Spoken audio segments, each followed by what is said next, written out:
Inaresto sa NAIA si retired Air Force Major General Romeo Poquis pagdating nito sa bansa. Kaugnay ito sa kasong inciting to sedition at rebellion na isinampa laban sa kanya. Humingi tayo ng update sa linya na telepono kay Mon Gualvez. Mon, kumusta? Anong update dyan?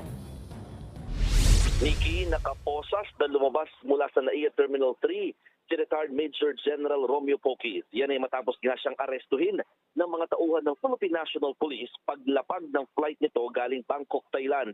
Kaugnay sa mga kasong inciting to sedition at inciting to rebellion ang mga kinakaharap ni Poquis.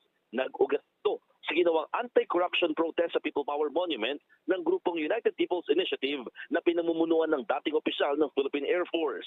Yan ay matapos nilang magsalita umano laban sa pamahalaan at hikayati ng puwersa ng militar na bawiin ang suporta kay Pangulong Bongbong Marcos.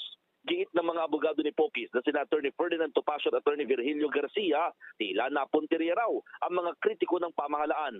Tanong pa nila, bakit imbis na malalaking isda na siyang sangkot sa malawakang katiwalian sa pamahalaan ang naaresto, inuna nila ang mga tumutulig sa laban dito. Sandali pang nagkaroon ng komosyon sa labas ng gate itong terminal dahil hindi pinayagang pumasok at makausap man lamang ng kanyang mga abogado si Poquis.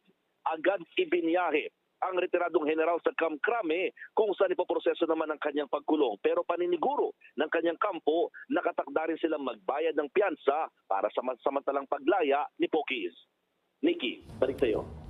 Yan ang express report ni Mon Gualvez.